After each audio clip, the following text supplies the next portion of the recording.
Carrot കാണുമ്പോഴേ എനിക്ക് എൻ്റെ റൂംമേറ്റിനെയാണ് ഓർമ്മ വരുന്നത്. She use to keep telling me, carrot കഴിക്കൂ ബ്രോ, ഐസൈറ്റ് ഇമ്പ്രൂവ് ചെയ്യും. അവൾക്ക് പവർ ഉള്ളതുകൊണ്ട് അവൾ പറയുന്നത് കേൾക്കാതിരിക്കാൻ നമുക്ക് പറ്റില്ലല്ലോ. സോ നമ്മൾ ഗ്രോസറി സ്റ്റോറിലൊക്കെ പോയി ഈ ക്യാരറ്റൊക്കെ മേടിച്ച് ഹോസ്റ്റലിരുന്ന് പച്ചയ്ക്ക് ഈ റാബിറ്റ്സൊക്കെ തിന്നുന്ന പോലെ ഇരുന്ന് കഴിക്കും. എനിവേ വേറൊരു ഫോമിൽ നമുക്ക് കഴിക്കാൻ പറ്റില്ലല്ലോ.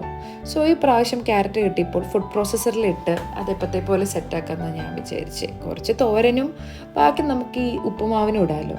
ബട്ട് ഈ പ്രാവശ്യം അത് ഗ്രേറ്റ് ചെയ്താലോ എന്നുള്ളൊരു ഐഡിയ കിട്ടി. അങ്ങനെ ഗ്രേറ്റ് ചെയ്തപ്പോൾ ഒത്തിരി കൂടിപ്പോയി. ഇനി എന്ത് ചെയ്യും? പകുതി നമുക്ക് തോരനാക്കി പകുതി ഹൽവ ഉണ്ടാക്കിയാലോ എന്ന് വിചാരിച്ചു. അങ്ങനെ ക്യാരറ്റ് ഹൽവ റെഡി. ഇതിൻ്റെ റെസിപ്പി ഞാൻ പിന്നെ ഷെയർ ചെയ്യാം കേട്ടോ. ഇതൊക്കെ ഞാൻ മമ്മിയോട് പറഞ്ഞപ്പോൾ മമ്മി എന്നോട് പറയാം, ക്യാരറ്റിനെ നല്ല ഷെൽഫ് ലൈഫുള്ള വെജിറ്റബിളാണ്, അത് ഫ്രിഡ്ജിലിരുന്നാനിയെന്ന്.